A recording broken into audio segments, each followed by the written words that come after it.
This is Larry Jordan, the host of the Digital Production Buzz. The following interview is an excerpt from a recent program.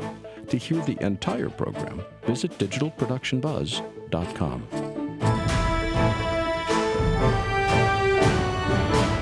Aaron Rabinowitz is the head of marketing for Red Giant and the executive producer of Red Giant Films. And as always, I'm delighted to say, welcome back, Aaron. It's good to see you. Thanks so much for having me. Aaron, the big news, which was announced just scant seconds ago, is the new Shooter Suite 13. What's in this new version? Well, the biggest thing about it is Pluralize 4. And I have to say that Pluralize is very near and dear to me because I was at a trade show once and I was sitting next to Bruce Sharp, the person who created it. And, I saw it. He showed it to me. It was amazing. And I went to the powers that be at Red Giant.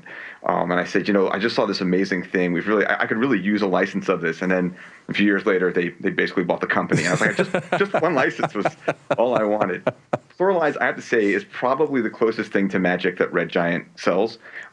It does audio video sync. It does it in seconds. And it's just an amazing product. And for the last, few weeks, as I've been more involved in as the head of marketing, and, I've been involved in it from the beginning, but they told me all these things were coming to it.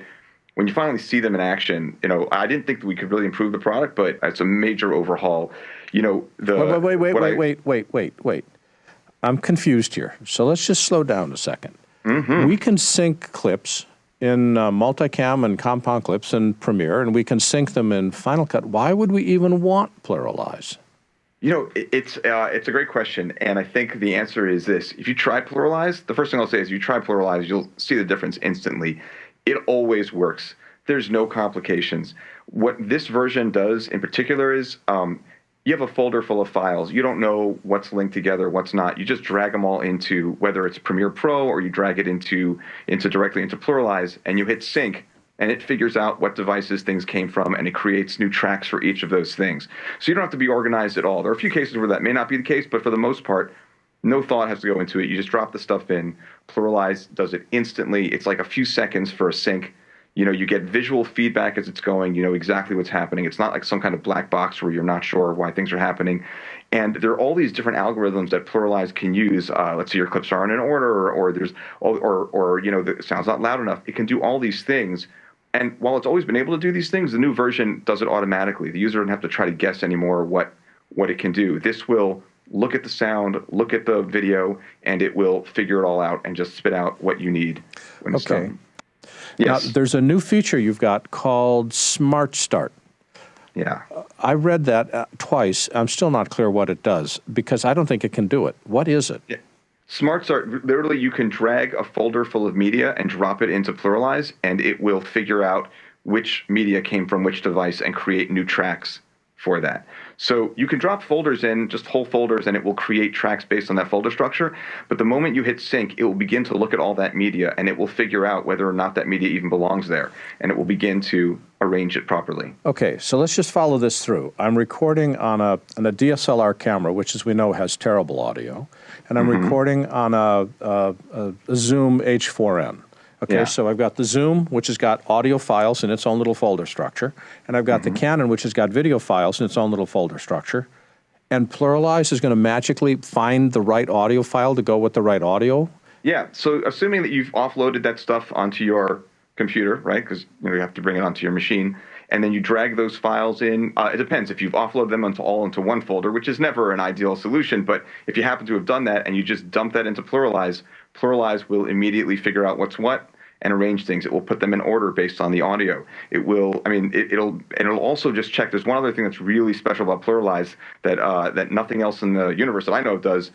There's a problem. There's a problem that users find that I found also. I never understood what it was a long time ago before Bruce had sort of explained this to me, but there is this problem that audio devices and video devices don't always record at exactly the same speed. You experience something called audio drift, and it could be just a couple of frames off, but it becomes very obvious as time goes on where people begin to not have their mouth match up with the audio.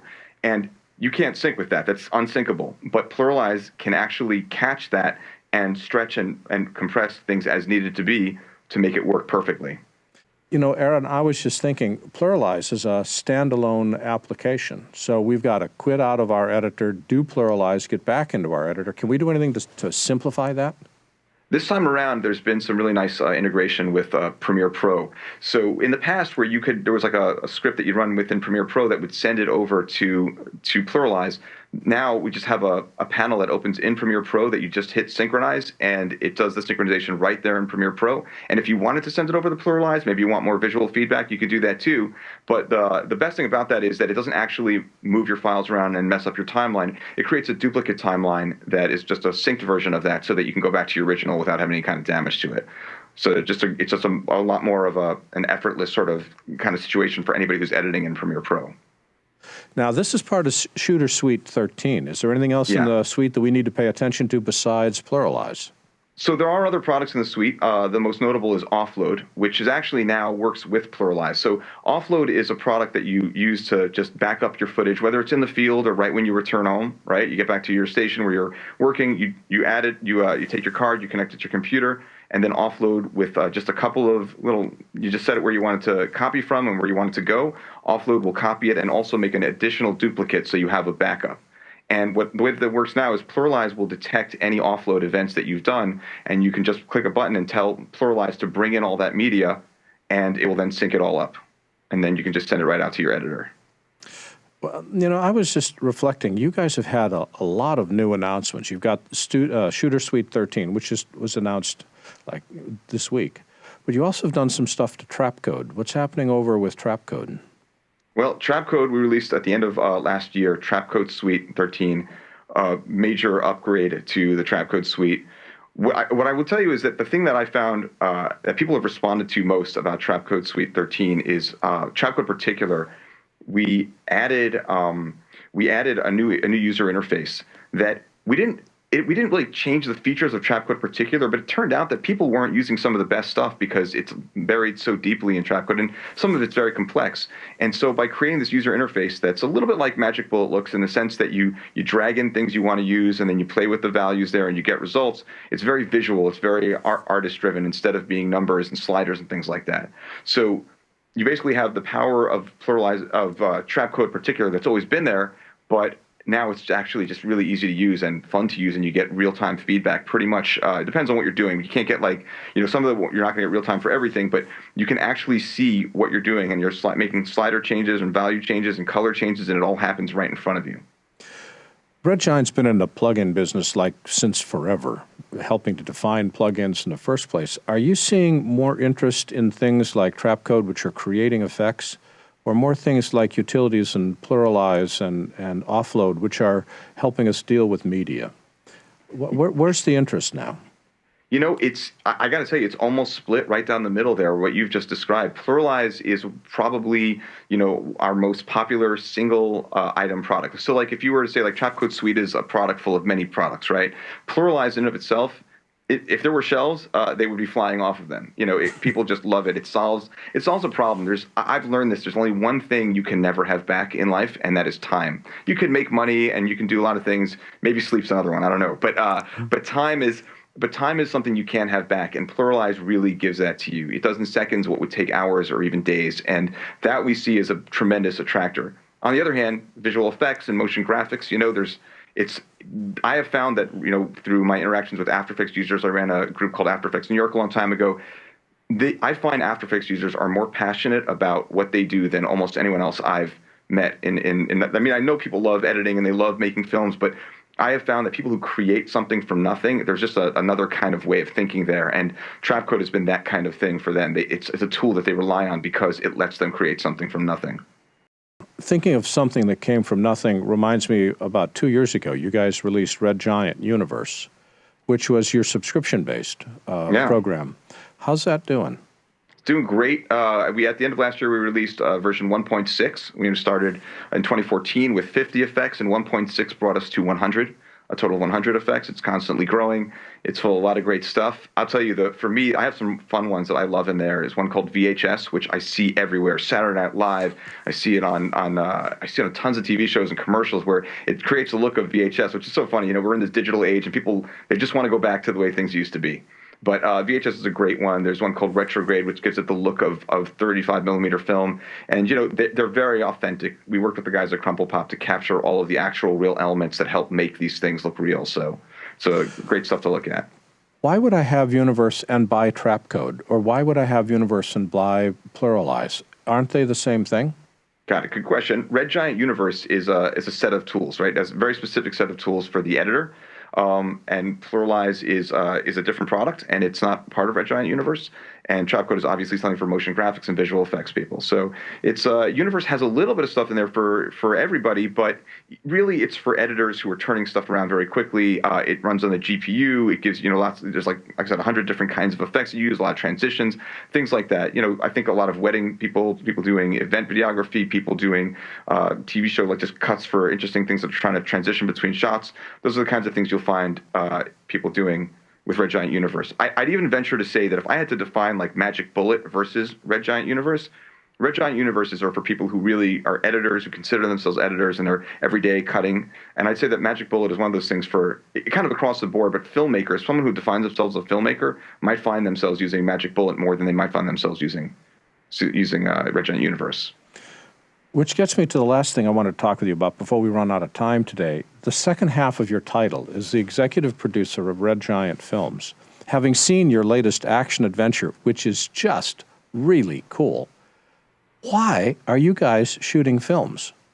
It's really there's so many reasons to do it, but I'm not going to lie. The reasons we love making films, but there's a great value for us in the product area, which is we use our products to make our films, which means we can show them off, and we learn about the process of filmmaking and what we can do better in terms of making products, and things get born out of that. The Trapcode, the last version of Trapcode, we actually created a bunch of stuff in there for the project we were working on called Go Bag. We needed gun muzzle flashes and things like that, and dirt and all these different things, and there weren't these kinds of features in there that would make it easy to do. So that got put into the product because we know it's the kind of thing lots of people are doing, and we learned that. We learn that by doing it ourselves. So it's all around, from showing off the products to helping us make the products. It's a really great experience all around. Not that you don't have any fun putting the film together in the first place. Oh, my God. It's like my favorite part of my job. I love it. Tell me about what Go Bag is for people that haven't seen it. Go Bag is a short film directed by Seth Worley, who's directed most of our short films. It's a story of a young spy who, after a mission that may or may not have gone bad, it's not really clear, she accidentally switches her Go Bag, the bag of tools that she uses to stay out of trouble, guns and passport and money. She switches it with somebody else, and she has to defend herself with things like a selfie stick and like deodorant and things like that. So can she survive fighting bad guys with what people keep in their normal Go Bag, in their normal everyday carry-on bag? It is a well done piece with explosions, and it's a low-budget film that has a high-budget look. You did a really nice job with that. Thank you. I've definitely passed on to Seth, who is just an amazing guy to work with. And, I consider myself lucky just to be around the people at Red Giant in general, because they're so talented, and they put thought into everything that they do in making products and making films. And, I'm just blessed to have that. So as an executive producer, what's your role? Well, often I write the films with Seth. This one I did not, but a lot of it is just making sure that Seth has what he needs and then really just getting out of his way. The film before this, Old New, which was narrated by Patton Oswalt, Seth and I wrote together. It was probably the most fun I've ever had working on anything. I was just, he and I sending stuff back and forth, these rhymes, these funny jokes, and then when Patton Oswalt agreed to narrate it, I think I may have cried a little bit, honestly. He just, he liked the film with just the temporary narration that Seth had put in. But for us, this process is just this amazing thing that kind of was born out of an idea to just show off what our products do, and it's become a very big part of the essence of what Red Giant is these days. And for people that want to see the films, where can they go on the web? Head over to redgiant.com/films. And tell them I sent you. And for people that want to learn about the products that Red Giant's got, where can they go? Just go to redgiant.com. And Aaron Rabinowitz is the head of marketing for Red Giant, and the executive producer for Red Giant Films at Red Giant, all one word, redgiant.com. Aaron, a wonderful chance to visit. Thanks so much for taking the time. Thank you so much for having me, Larry. If you'd like to see more videos like this one, please subscribe to our YouTube channel. To stay connected and receive updates from The Buzz, sign up for our free weekly newsletter now. Or you can learn more about us on our website. And thanks for watching The Digital Production Buzz.